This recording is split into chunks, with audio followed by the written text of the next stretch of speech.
ಈ ಕಾರ್ಯಕ್ರಮ ಇಂಥವು. ಇದು ಯಾರ ಶಕ್ತಿ ಅಂತ ಕೇಳಿದ್ರೆ ಜಗದ್ಗುರು ಪೂರ್ಣಾನಂದಪ್ಪ ಒಂದು, ಜಗದ್ಗುರು ಶ್ರದ್ಧಾನಂದಪ್ಪ ಒಂದು. ಯಾಕ ಇವತ್ತಿನ ವಿಷಯ ಅದನ್ನ ಇರ್ತಾರೆ, ಏನು ಕಾಲ ಕರ್ಮ ಮಾಯ ಗೆಲ್ಲಲು ವಿಶಾಲಮತಿಗಳ ಶಿವಭಕ್ತ ಯುಕ್ತರಾಗಿ ಕಾಲ ಕರ್ಮವನ್ನು ಯಾರು ಗೆದ್ದವರು ಅಂತ ಕೇಳ ಜಗದ್ಗುರು ಪೂರ್ಣಾನಂದದ್ದವ್ರು ಗೆದ್ದಾರ, ಜಗದ್ಗುರು ಶ್ರದ್ಧಾನಂದ ಅಪ್ಪವ್ರು ಗೆದ್ದಾರ.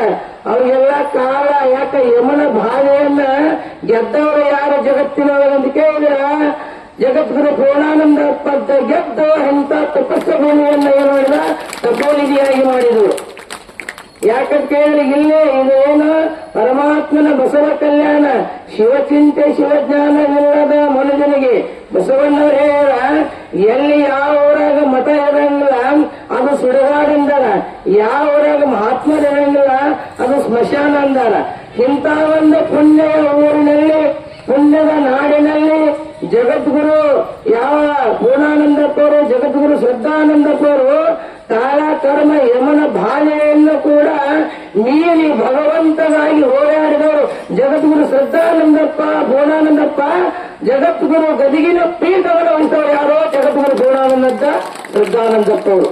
ಎಲ್ಲನೂ ಮೀರಿದವರು. ಇಷ್ಟ ಇದು ಕೆಲಸ ಏನು, ಕಾಲ ಯಮದೂತರು ಕಾಲ ಪೇಳುವಾಗ ಕಾಲೆಂದರೆ ತಾಳಲಾರೆ.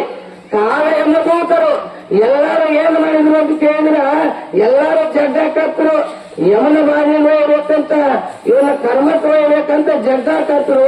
ಆದ್ರೂ ಕೂಡ ಇವರೇನೋ ಪೂರ್ಣಾನಂದಪ್ಪವರು ಜಗದ್ಗುರು ಶ್ರದ್ಧಾನಂದಪ್ಪವರು ಏನೋ ಅತ್ತ ಇತ್ತ ಹೋಗದಂತೆ ಹೆಳವನ್ನ ಮಾಡಯ್ಯ, ಸುತ್ತ ಸುಳಿದ ನೋಡದಂತೆ ಅಂದತನ ಮಾಡಿ ಹೆಂಗ ಅಕ್ಕನವರು ಹೇಳ ಯಾವ ಕಡೆ ಕಾಲ ಕರ್ಮದ ಕಡೆ ಮಾಯದ ಕಡೆ ಸುತ್ತ ಸುಳಿದು ನೋಡದಂತೆ ಹೆಂಗ ಜಗದ್ಗುರು ಗದಿಗಿನ ಪೀಠವನ್ನ, ಗದಿಗಿನ ಶಿವಾನಂದ ತತ್ವವನ್ನು ಉಳಿಸಿದವರು ಯಾರು ಈ ಭೂಮಿಯಲ್ಲಿ ಜಗದ್ಗುರು ಪೂರ್ಣಾನಂದಪ್ಪ, ಜಗದ್ಗುರು ಶ್ರದ್ಧಾನಂದಪ್ಪ.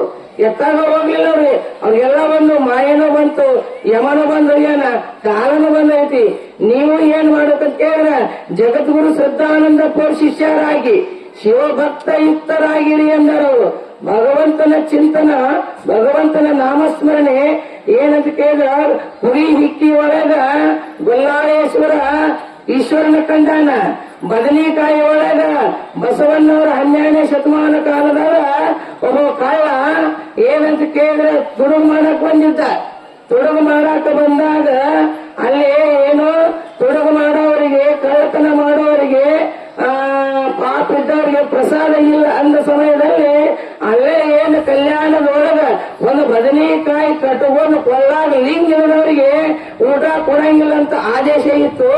ಅಲ್ಲೇ ಏನು ಮಾಡಿದ್ರು ಅಂತ ಕೇಳಿದ್ರೆ ಎಲ್ಲರೂ ಶರಣರು ಏನು ಮಾಡಿದ್ರು, ಕೊಳ್ಳಾಗ ರುದ್ರಾಕ್ಷಿ ಲಿಂಗು ಕಟ್ಕೊಂಡು ಪ್ರಸಾದಕ್ಕೆ ತಾಟಾಚರಿಗೆ ತಗೊಂಡು ಹೊಂಟಿದ್ರಂತ.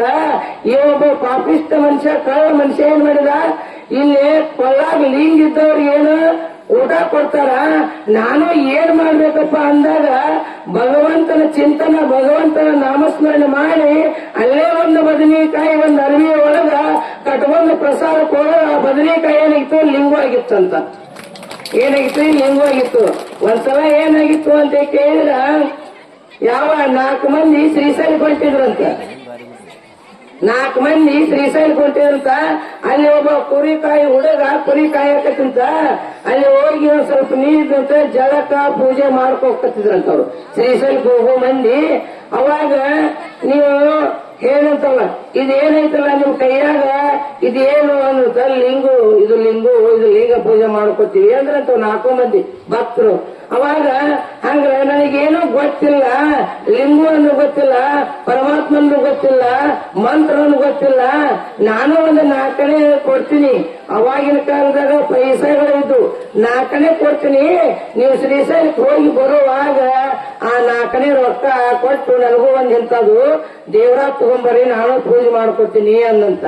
ಅವಾಗ ಅವ್ರು ಏನ್ ಮಾಡಿದ್ರು, 4 ಮಂದಿ ಪಿಲ್ಬಂಟ್ರು ಇವ 4 ಕೊಟ್ಟಾನಂತೆ ಮಸ್ತ್ ಶ್ರೀಶೈಲ ಜಾತ್ರೆ ಮಾಡಿದ್ರಂತ. ಮಸ್ತ್ ಶ್ರೀಶೈಲ ಜಾತ್ರೆ ಮಾಡಿದ್ರಂತ. ಹೊಳೆ ಬಂದ್ರಂತ ಹುಡುಗರು ನೋಡಿದ್ರಂತ. ಅವ್ರು ಯಾರನ್ನ ಗೊಲ್ಲಾಳೇಶ್ವರ ನೋಡಿದ್ರಂತ. ನೋಡಿ ಅವ ಇವ ನಾಲ್ಕನೇ ಕೊಟ್ಟಿದ್ದ, ನಾವು ಶಿಸ್ತರೆ ಮಸ್ತರೆ ಜಾತ್ರೆ ಮಾಡಿ ಬಂದೀವಿ, ಮತ್ ಇವಾಗ ಏನಪ್ಪಾ ಲಿಂಗ ತಗೊಂಡು ಬಂದಿದ್ದ, ಇನ್ನು ಏನ್ ಮಾಡುದು ಅಂದ್ರಂತ ಇವ್ರು ಬರ ಅಂತ ಓಡಿ ಬಂದಂತ ಕುರಿ ಕಾಯಿ ಬಿಟ್ಟು ಹುಡುಗವ ಓಡಿ ಬಂದು ನನಗ ಪರಮಾತ್ಮನ ಪೂಜೆ ಮಾಡಾಕ ತಂದಿರೇನಪ್ಪಾ ಅಂತ ಕೇಳಿದಂತವ ಹುಡುಗ. ಅವಾಗ ಇವರೆಲ್ಲ ನಕ್ಕೊಂತ ಹಾಸ್ಯ ಮಾಡ್ಕೋತ ಏನ್ ಮಾಡಿದ್ರು, ಅಲ್ಲೇ ಒಂದು ಕುರಿ ಹಿಕ್ಕಿ ಬಿದ್ದಿತ್ತಂತ, ತಂದಿ ನೋಡಂತೆ ಕುರಿ ಹಿಕ್ಕಿ ಕೊಟ್ಟಂತ. ಮದಕ್ಕೆ ಇದಕ್ಕ ಏನು ಪಂಚಾಮೃತ, ಇದಕ್ಕ ಏನ್ ಅಭಿಷೇಕ ಮಾಡ್ಬೇಕಂದ್ರ ಕುರಿ ಹಾಲು ಹಿಂಡಿ ಅದ್ರ ಮೇಲೆ ಹಾಕು ಅಂದ. ಇವು ಶಾಣ್ಯಾರು ಕಾಲ ಕರ್ಮ ಮಾಯೆ ಎಂಬುವ ಗೆಲುವನ್ನು ವಿಶಾಲಮತಿದ ಶಿವಭಕ್ತ ಯುಕ್ತರಾಗಿ ಅವಾಗ ಕುರಿ ಹಾಲು ಹಾಕಂದ್ರತ ಅವಾಗ ಏನ್ ಮಾಡಿದ ಅಂತ ಕೇಳಿದ್ರೆ ಗುಲ್ಲಾಯ ಅವ ಬಹಳ ಮಲ್ಲಯ್ಯನ ಮೇಲೆ ಭಕ್ತಿಯಿಂದ ಇಟ್ಟಿದ್ದವ. ಅವಾಗ ಏನ್ ಮಾಡಿದ, ಏನಾದ್ರು ಕುರಿ ಹಿಕ್ಕಿ ಅಂಗೈ ಒಳಗೆ ತಗೊಂಡು ಆ ಕುರಿ ಹಾಲು ತಗೊಂಡು ಅಂಗೈ ಒಳಗೆ ಹಿಕ್ಕಿ ಮೇಲೆ ಬಿಟ್ರ ಸಾಕ್ಷಾತ್ ಮಲ್ಲಿಕಾರ್ಜುನ ದರ್ಶನ ನೀಡಿದಂತ ಮಲ್ಲಿಕಾರ್ಜುನ. ಹಂಗ ಜಗದ್ಗುರು ಶ್ರದ್ಧಾನಂದಪ್ಪ ಶಿಷ್ಯರಾಗಿ ನೀವು ಶಿವಭಕ್ತ ಯುಕ್ತರಾಗಿರಲ್ಲ. ಅದಕ್ಕೆ ಭಕ್ತನಾಗಬೇಕು ಬಾಳೆಹಣ್ಣಿನಂತಿರಬೇಕು, ಭಕ್ತನಾಗಬೇಕು ಮಾವಿನ ಫಲವಂತಿರಬೇಕು, ಭಕ್ತನಾಗಬೇಕು ಬೆಲ್ಲದ ಕೋಳಿ ಹಂಗಿರಬೇಕು. ಇಂತಪ್ಪ ಭಕ್ತನು ಒಬ್ಬನು ಕಾಣೆ ಬೇಶ್ವರ ಅಂದ್ರು ಅಲ್ಲಮ್ಮ.